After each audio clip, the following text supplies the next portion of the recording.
Welcome to ಸಮೃದ್ಧಿ ಅಡುಗೆ ಮನೆ channel. ಇನ್ನೇನು ಯುಗಾದಿ ಹಬ್ಬ ಬಂದೇ ಬಿಡ್ತು. ಸೊ ಯುಗಾದಿ ಹಬ್ಬ ಅಂದ ತಕ್ಷಣಕ್ಕೆ ಎಲ್ಲರ ಮನೆಯಲ್ಲಿ ಮಾಡುವಂಥದ್ದು ಸ್ಪೆಷಲ್ ಆಗಿ ಹೋಳಿಗೆ. ಸೊ ಹೋಳಿಗೆಲಿ ಎಷ್ಟೊಂದು ವೆರೈಟೀಸ್ ಇರುತ್ತೆ ಅಲ್ವಾ. ನಾನು ಇವತ್ತು ಕಾಯಿ ಹೋಳಿಗೆನ ಮಾಡ್ತಾ ಇದ್ದೀನಿ. ಅದು ಯಾವುದೇ ರೀತಿ ಪಾಕನ ತಗೊಳ್ದಲೆ ಈಸಿಯಾಗಿ ಹೇಗೆ ಹೋಳಿಗೆ ಮಾಡೋದು ಅಂತ ನೋಡೋಣ. ಯಾರೆಲ್ಲ ಕಾಯಿ ಒಬ್ಬಟ್ಟನ್ನ ಮಾಡಕ್ ಬರಲ್ಲ ಅಂದವರು ಈ ರೀತಿ ಈಸಿಯಾಗಿ ಮಾಡ್ಕೋಬಹುದು. ತುಂಬಾನೇ ಚೆನ್ನಾಗಿ ಬಂದಿದೆ, ಹಾಗೆ ತುಂಬಾನೇ ಟೇಸ್ಟ್ ಕೂಡ ಇದೆ. ಸೊ ಡಿಫ್ರೆಂಟ್ ಆಗಂತೂ ತುಂಬಾ ಇದೆ. ನಿಮ್ಗೆ ಯಾರೆಲ್ಲ ಕಾಯಿ ಒಬ್ಬಟ್ಟು ಮಾಡ್ಕೊಳ್ಳೋಕೆ ಪಾಕ ಬರೋದಿಲ್ಲ, ಫಸ್ಟ್ ಟೈಮ್ ಮಾಡ್ತಾ ಇದೀವಿ ಅನ್ನೋರು ಈ ಒಬ್ಬಟ್ಟನ್ನ ಮಾಡ್ಕೋಬಹುದು. ತುಂಬಾನೇ ಚೆನ್ನಾಗಿ ಬಂದಿದೆ ಒಬ್ಬಟ್ಟು.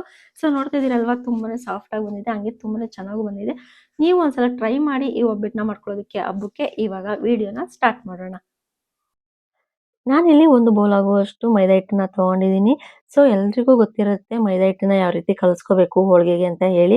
ಮೈದಾ ಹಿಟ್ಟನ್ನ ಚೆನ್ನಾಗಿ ಕಲಿಸ್ಕೊಂಡಷ್ಟು ಹೋಳಿಗೆ ತುಂಬಾನೇ ಚೆನ್ನಾಗಿ ಬರುತ್ತೆ ಅಂತಾನೆ ಹೇಳ್ಬೋದು. ತುಂಬಾ ತೆಳುವಾಗೂ ಕಲಿಸ್ಕೊಳಕ್ ಹೋಗ್ಬೇಡಿ, ಹಾಗೆ ಗಟ್ಟಿನೂ ಕಲಿಸ್ಕೊಳಕ್ ಹೋಗ್ಬೇಡಿ.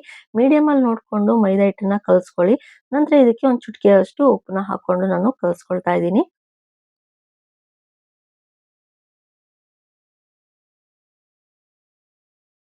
ಹಿಟ್ಟನ್ನ ಕಲ್ಸ್ಕೊಂಡಾದ್ಮೇಲೆ ಸ್ವಲ್ಪ ಎಣ್ಣೆ ಹಾಕಿ ಮತ್ತೆ ಕಲ್ಸ್ಕೋಬೇಕಾಗುತ್ತೆ.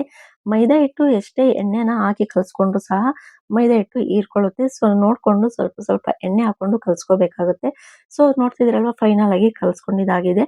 ಲಾಸ್ಟಲ್ಲಿ 2 ಸ್ಪೂನ್ ಆಗುವಷ್ಟು ಎಣ್ಣೆನ ಹಾಕಿ ನಾವು ಸ್ವಲ್ಪ ಹೊತ್ತು ನೆನೆಯೋದಕ್ಕೆ ಬಿಡಬೇಕು. ನೆನೆದಷ್ಟು ಒಬ್ಬಟ್ಟಿಗೆ ಚೆನ್ನಾಗಿ ಬರುತ್ತೆ ಕಣಕ. ಸೊ ಇವಾಗ ಫೈನಲ್ ಆಗಿ ಎಣ್ಣೆನ ಹಾಕಿ ನಾವು ಸ್ವಲ್ಪ ಹೊತ್ತು ಹಾಗೆ ಇಡೋಣ.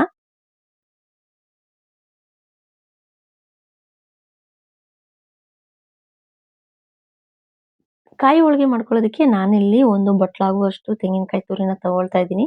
ನಿಮ್ಗೇನಾದ್ರೂ ತೆಂಗಿನಕಾಯಿ ತುರಿ ಬೇಡ, ಒಣ ಕೊಬ್ಬರಿನ ಹಾಕೊಳ್ತೀವಿ ಅಂದ್ರೂ ಕೂಡ ನೀವು ಹಾಕೋಬಹುದು. ಆದ್ರೆ ಅದನ್ನ ಫ್ರೈ ಮಾಡ್ಕೊಳ್ಳೋಂತ ಅವಶ್ಯಕತೆ ಏನಿಲ್ಲ.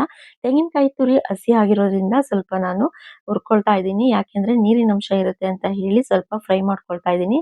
ತೆಂಗಿನಕಾಯಿ ಹುರಿದಷ್ಟು ಅದರಲ್ಲಿ ಗಮ್ಮನ್ ಅಂತ ಸ್ಮೆಲ್ ಬರೋವರೆಗೂನು ನೀವು ಸ್ವಲ್ಪ ಫ್ರೈ ಮಾಡ್ಕೋಬೇಕಾಗುತ್ತೆ. ಚೆನ್ನಾಗಿ ಫ್ರೈ ಆದಷ್ಟು ತಿನ್ನೋದಕ್ಕೂ ಟೇಸ್ಟ್ ಅಷ್ಟೇ ಚೆನ್ನಾಗಿರುತ್ತೆ. ತೆಂಗಿನಕಾಯಿ ತುರಿನ ಬಿಸಿ ಮಾಡ್ಕೊಂಡಿದ್ದಾಗಿದೆ. ಅದರಲ್ಲಿರುವಂತ ನೀರಿನಂಶ ಎಲ್ಲ ಹೋಗಿ ಡ್ರೈ ತರ ಆಗಿದೆ. ಸೊ ಇವಾಗ ಫೈನಲ್ ಆಗಿ ತೆಂಗಿನಕಾಯಿ ತುರಿನ ನಾವು ಫ್ರೈ ಮಾಡ್ಕೊಂಡಿದ್ದಾಗಿದೆ. ಇವಾಗ ಒಂದು ಪ್ಲೇಟಿಗೆ ಎತ್ತಿ ಇಟ್ಕೊಳ್ಳೋಣ. ತೆಂಗಿನಕಾಯಿ ತುರಿನ ಫ್ರೈ ಮಾಡ್ಕೊಂಡಾದ್ಮೇಲೆ ಒಣ ಕೊಬ್ಬರಿ ತರನೇ ಆಗಿದೆ. ಸೊ ಇವಾಗ ನಾವು ಬೆಲ್ಲನ ಕರಗಿಸ್ಕೊಳ್ಳೋಕೆ ಇಟ್ಕೊಳ್ಳೋಣ. ಇಲ್ಲಿ ಯಾವುದೇ ರೀತಿ ಬೆಲ್ಲನ ಪಾಕ ಮಾಡ್ಕೊಳ್ಳೋಂತ ಅವಶ್ಯಕತೆ ಇಲ್ಲ. ನಾನಿಲ್ಲಿ ಒಂದು ಉಂಡೆ ಬೆಲ್ಲ ಆಗುವಷ್ಟು ಬೆಲ್ಲನ ಹಾಕೊಂಡಿದ್ದೀನಿ. ನಿಮ್ಗೆ ಎಷ್ಟು ಸಿಹಿ ಬೇಕೋ ಅಷ್ಟನ್ನ ನೋಡ್ಕೊಂಡು ಬೆಲ್ಲನ ಹಾಕೊಳ್ಳಿ. ಬೆಲ್ಲಕ್ಕೆ ಸ್ವಲ್ಪ ನೀರ್ ಹಾಕಿ ಬೆಲ್ಲನ ಕರಗಿಸ್ಕೊಳ್ಳೋಕೆ ಇಟ್ಕೊಳ್ಳೋಣ. ಬೆಲ್ಲ ಕರಗೋಷ್ಟರಲ್ಲಿ ತೆಂಗಿನಕಾಯಿ ತುರಿನ ನಾವು ರುಬ್ಕೊಳ್ಳೋಣ.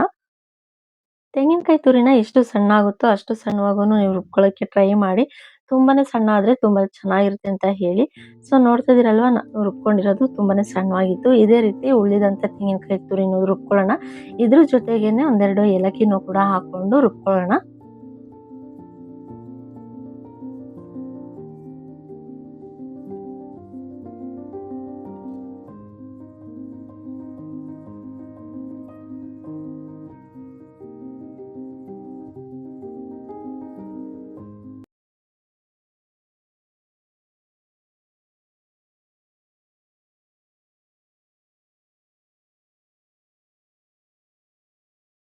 ತೆಂಗಿನಕಾಯಿ ತುರಿನ ರುಬ್ಕೊಂಡಿದ್ದಾಗಿದೆ. ಇವಾಗ ಅದೇ ಜಾರಿಗೆ ನಾನಿಲ್ಲಿ ಅರ್ಧ ಕಪ್ ಆಗುವಷ್ಟು ಹುರಿಗಡಲೆನ ಬಿಸಿ ಮಾಡಿ ಹಾಕೊಳ್ತಾ ಇದ್ದೀನಿ. ಹಾಗೆ ಇದಕ್ಕೆ 2 ಸ್ಪೂನ್ ಆಗುವಷ್ಟು ಅಕ್ಕಿನ ಬಿಸಿ ಮಾಡಿ ಕೆಂಪಗಾಗುವವರೆಗೂ ಬಿಸಿ ಮಾಡ್ಕೊಂಡು ಇದ್ರ ಜೊತೆಗೇನೆ ಹಾಕೊಳ್ತಾ ಇದ್ದೀನಿ. ಯಾಕೆ ಅಂದ್ರೆ ತಿನ್ನೋದಕ್ಕೆ ಟೇಸ್ಟ್ ಆಗಿರುತ್ತೆ, ಹಾಗೆ ಕ್ರಿಸ್ಪಿಯಾಗೂ ಕೂಡ ಇರುತ್ತೆ. ಹಾಗೆ ಗಸಗಸೆನೂ ಕೂಡ 2 ಸ್ಪೂನ್ ಆಗುವಷ್ಟು ಬಿಸಿ ಮಾಡಿ ಹಾಕೊಳ್ತಾ ಇದ್ದೀನಿ. ಒಂದ್ 2 ಸ್ಪೂನು ಬಿಳಿ ಎಳ್ಳನ್ನು ಕೂಡ ಬಿಸಿ ಮಾಡಿ ನಾನು ಸ್ವಲ್ಪ ರೆಡ್ ಕಲರ್ ಬರೋವರೆಗೂ ಹುರ್ಕೊಂಡು ಚೆನ್ನಾಗಿ ನಾವು ಹಾಕೋಬೇಕಾಗುತ್ತೆ. ತುಂಬಾನೇ ಚೆನ್ನಾಗಿರುತ್ತೆ. ಎಳ್ಳು, ಗಸಗಸೆ, ಅಕ್ಕಿ ಹಾಕಿರೋದ್ರಿಂದ ತುಂಬಾನೇ ಚೆನ್ನಾಗಿರುತ್ತೆ. ಇದನ್ನು ಕೂಡ ನೀವು ಎಷ್ಟು ಸಣ್ಣ ಆಗುತ್ತೋ ಅಷ್ಟು ಸಣ್ಣಗೆ ರುಬ್ಕೊಳ್ಳೋಕೆ ಟ್ರೈ ಮಾಡಿ. ಸೊ ನೋಡ್ತಾ ಇದೀರಲ್ವಾ, ತುಂಬಾ ಸಣ್ಣ ಆಗಿದೆ. ಇವಾಗ ಇದನ್ನ ಒಂದು ಪ್ಲೇಟಿಗೆ ಹಾಕೊಳ್ಳೋಣ. ಬೆಲ್ಲನೂ ಕೂಡ ಕರಗಿದೆ. ಸೊ ಇವಾಗ ಒಂದು ಪ್ಯಾನ್ ಇಟ್ಕೊಂಡು ನಾವು ಬೆಲ್ಲದ ನೀರನ್ನ ನಾವು ಸೋಸ್ಕೊಳ್ಳೋಣ. ಬೆಲ್ಲದಿಂದ ಯಾವುದೇ ಪದಾರ್ಥಗಳನ್ನ ಮಾಡಿದಾಗ ಬೆಲ್ಲನ ಫಸ್ಟ್ ಕರಗಿಸ್ಕೊಂಡು ಈ ತರ ಶೋಧಿಸ್ಕೊಂಡ್ರೆ ಬೆಲ್ಲದಲ್ಲಿ ಏನಾದ್ರು ಗಲೀಜಿತ್ತು ಅಂದ್ರೂ ಕೂಡ ನಾವು ತೆಗ್ದು ಹಾಕ್ಬೋದು. ಸೊ ಇವಾಗ ಬೆಲ್ಲದ ನೀರನ್ನೆಲ್ಲ ಶೋಧಿಸ್ಕೊಂಡ ನಂತರ ಚೆನ್ನಾಗಿ ಬೆಲ್ಲದ ಪಾಕನ ಕುದಿಯೋದಕ್ಕೆ ಬಿಡಬೇಕು. ಸೊ ಇವಾಗ ಕುದೀತಾ ಇದೆ ಅಲ್ವಾ, ಇವಾಗ ರುಬ್ಕೊಂಡಿದಂತಹ ಕಾಯಿ ತುರಿನ ಸ್ವಲ್ಪ ಸ್ವಲ್ಪನೇ ಹಾಕೊಂಡು ಚೆನ್ನಾಗಿ ಮಿಕ್ಸ್ ಮಾಡ್ತಾ ಬರ್ಬೇಕು. ಕಾಯಿ ತುರಿನ ಹಾಕೊಂಡ್ಮೇಲೆ ನಾವು ಮಾಡ್ಕೊಂಡಿರುವಂಥ ಪೌಡ್ರನ್ನು ಕೂಡ ಸ್ವಲ್ಪ ಸ್ವಲ್ಪನೇ ಹಾಕೊಂಡು ಚೆನ್ನಾಗಿ ಮಿಕ್ಸ್ ಮಾಡ್ಕೊಳ್ತಾ ಬರ್ಬೇಕು. ಯಾವುದೇ ರೀತಿ ಗಂಟು ಕೂಡ ಆಗ್ಬಾರ್ದು. ಯಾಕೆಂದ್ರೆ ಕಡಲೆ ಆಗಿರೋದ್ರಿಂದ ಗಂಟಾಗ್ಬಿಡೋ ಸಾಧ್ಯತೆ ಇರುತ್ತೆ. ಸೊ ಯಾವುದೇ ರೀತಿ ಗಂಟಾಗದ ರೀತಿ ನೀವು ಚೆನ್ನಾಗಿ ಕೈ ಆಡಿಸ್ತಾ ಬರ್ಬೇಕು.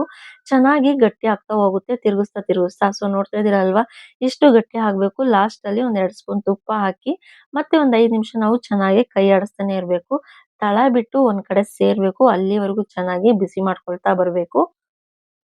ಸೊ ಇವಾಗ ಕಾಯಿ ಹೋಳಿಗೆಗೆ ಹೂರಣ ರೆಡಿ ಆಗಿದೆ. ಇದನ್ನ ನಾವು ಸ್ವಲ್ಪ ಹೊತ್ತು ತಣ್ಣಗಾಗೋದಕ್ಕೆ ಬಿಡೋಣ. ತಣ್ಣಗಾಗೋ ಅಷ್ಟ್ರಲ್ಲಿ ಅದು ಗಟ್ಟಿಯಾಗಿರುತ್ತೆ ಕೂಡ.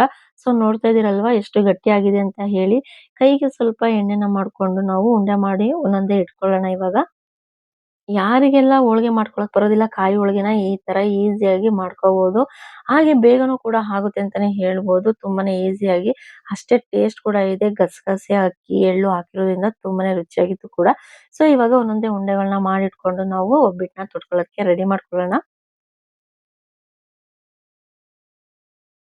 ಮೈದಾ ಹಿಟ್ಟು ಕೂಡ ತುಂಬಾನೇ ಸಾಫ್ಟ್ ಆಗಿ ನೆಂದಿತ್ತು ಎಣ್ಣೆಲಿ ಕೂಡ. ಸೊ ನಾವು ಮೈದಾ ಹಿಟ್ಟನ್ನ ಫಸ್ಟ್ ನಾವು ಕಲಸಿ ಇಟ್ಕೊಂಡ್ಬಿಟ್ರೆ ತುಂಬಾನೇ ಚೆನ್ನಾಗ್ ಬರುತ್ತೆ ಹೋಳಿಗೆ ಅಂತೂ. ಯಾವುದೇ ರೀತಿ ಕಟ್ ಆಗೋದು ಇಲ್ಲ. ಸೊ ಇವಾಗ ಹಂಚನ್ನ ಕಾಯಕ್ಕೆ ಇಟ್ಕೊಳ್ಳೋಣ. ಮೈದಾ ಹಿಟ್ಟನ್ನ ಸ್ವಲ್ಪ ತಗೊಂಡು ಕೈ ಮೇಲೆ ಸ್ವಲ್ಪ ಅಗಲವಾಗಿ ಪ್ರೆಸ್ ಮಾಡ್ಕೊಂಡು, ನಂತರ ಇದಕ್ಕೆ ಮಾಡ್ಕೊಂಡಿರುವಂತ ಹೂರಣನ ಹಾಕೊಂಡು ಸುತ್ತ ಕವರ್ ಮಾಡ್ಕೊಳ್ತಾ ಇದ್ದೀನಿ. ಸುತ್ತ ಕವರ್ ಮಾಡ್ಕೊಂಡಾದ್ಮೇಲೆ ಎಕ್ಸ್ಟ್ರಾ ಬರುವಂತ ಮೈದಾ ಹಿಟ್ಟನ್ನ ತೆಗ್ದೇ ಹಾಕ್ಬೇಕಾಗುತ್ತೆ. ಜಾಸ್ತಿ ಮೈದಾನು ಕೂಡ ಯೂಸ್ ಮಾಡಬಾರ್ದು. ಕೆಲವ್ರ ಕಡೆ ಒಂದೊಂದ್ ಕಡೆ ಉಂಡೆಗಳಾಗಿ ಮಾಡ್ಕೊಳ್ತಾರೆ. ನಾವು ಈ ರೀತಿ ಮಾಡ್ಕೊಳ್ತೀವಿ ಉಂಡೆನ. ಸೊ ಇವಾಗ ನಾವು ಬಟರ್ ಪೇಪರ್ ಮೇಲೆ ಸ್ವಲ್ಪ ಎಣ್ಣೆನ ಹಚ್ಕೊಂಡು ಹೋಳಿಗೆನ ತೊಟ್ಕೊಳ್ಳೋಣ. ಸೊ ನಾನಿಲ್ಲಿ ಬಟರ್ ಪೇಪರ್ ಜೊತೆಗೆ ಇನ್ನೊಂದು ಪ್ಲಾಸ್ಟಿಕ್ ಕವರ್ ತಗೊಂಡಿದ್ದೀನಿ. ಅಂದ್ರೆ ಗಟ್ಟಿ ಇರೋಂಥ ಕವರು.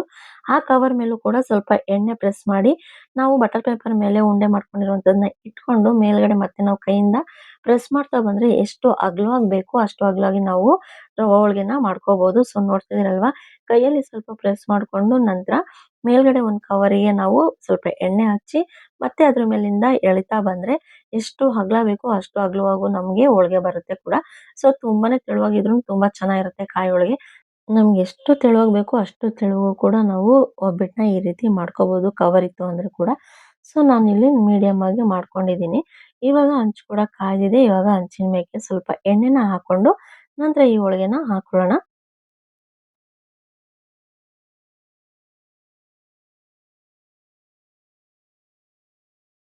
ಈ ತರ ಬಟರ್ ಪೇಪರ್ ಇತ್ತು ಅಂದ್ರೆ ಹೋಳಿಗೆಗೆ ತುಂಬಾನೇ ಯೂಸ್ ಆಗುತ್ತೆ. ಸೊ ಯಾವುದೇ ರೀತಿ ಅಂಟ್ಕೊಳ್ಳೋದಿಲ್ಲ. ಕ್ಲೀನ್ ಆಗಿ ಬಿಡುತ್ತೆ ಕೂಡ. ನೋಡಿ ಎಷ್ಟು ಚೆನ್ನಾಗಿ ಬಿಟ್ಟಿದೆ. ಸೊ ಇವಾಗ ಮೇಲ್ಗಡೆ ಮತ್ತೆ ಸ್ವಲ್ಪ ಎಣ್ಣೆ ಹಾಕೊಂಡು ನಾವು ಒಂದ್ ಸೈಡ್ ಬೆಂದಾಗಿದೆ. ಇವಾಗ ಮಡಚಿ ಇನ್ನೊಂದ್ ಸೈಡ್‌ಗೆ ಹಾಕೊಳ್ಳೋಣ.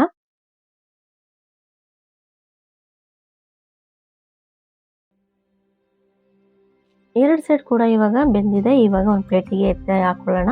ಇದೇ ರೀತಿ ಉಳಿದಂತಹ ಹೂರಣದಿಂದ ಎಲ್ಲ ಒಬ್ಬಟ್ಟನ್ನ ತಟ್ಟಿ ಇಟ್ಕೊಳ್ಳೋಣ.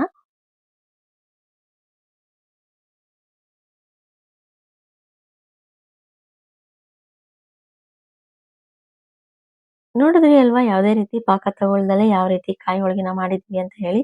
ತುಂಬಾ ಸುಲಭವಾಗಿ ಮಾಡ್ಕೋಬಹುದು. ಯಾರಿಗೆಲ್ಲ ಕಾಯಿ ಹೋಳಿಗೆ ಮಾಡ್ಕೊಳಕ್ ಬರೋದಿಲ್ಲ ಅನ್ನೋರು ಕೂಡ ಈ ರೀತಿ ಕಾಯಿ ಹೋಳಿಗೆನ ಮಾಡ್ಕೋಬಹುದು ತುಂಬಾ ಸುಲಭವಾಗಿ. ಹಾಗೆ ಹಬ್ಬ ದಿನಗಳಲ್ಲಿ ಬೇಳೆ ಒಬ್ಬಟ್ಟು ಮಾಡೋದ್ಕಿಂತ ಈ ರೀತಿನೂ ಒಬ್ಬಟ್ಟನ್ನ ಮಾಡ್ಕೋಬಹುದು ಈಸಿಯಾಗಿ ಅಂತಾನೆ ಹೇಳ್ಬೋದು. ಈ ಹೋಳಿಗೆ ರೆಸಿಪಿ ನಿಮ್ಗೆ ಇಷ್ಟ ಆಗಿದ್ರೆ ನಮ್ಮ ಸಮೃದ್ಧಿ ಅಡುಗೆ ಮನೆ ಚಾನೆಲ್‌ನ ಸಬ್ಸ್ಕ್ರೈಬ್ ಮಾಡ್ಕೊಳ್ಳಿ. ಹಾಗೆ ನೋಟಿಫಿಕೇಷನ್‌ಗೆ ಬೆಲ್ ಐಕಾನ್ ಮೇಲೆ ಕ್ಲಿಕ್ ಮಾಡಿ. ನಾವು ಮಾಡುವಂತ ವಿಡಿಯೋಸ್‌ಗಳು ನಿಮ್ಗೆ ಬೇಗ ರೀಚ್ ಆಗುತ್ತೆ ಕೂಡ. ಸೊ ಈ ವಿಡಿಯೋ ನಿಮ್ಗೆ ಇಷ್ಟ ಆಗಿದ್ರೆ ತಪ್ಪದೆ ನಿಮ್ಮ ಫ್ರೆಂಡ್ಸ್‌ಗಳಿಗೂ ಕೂಡ ಶೇರ್ ಮಾಡಿ. Thank you.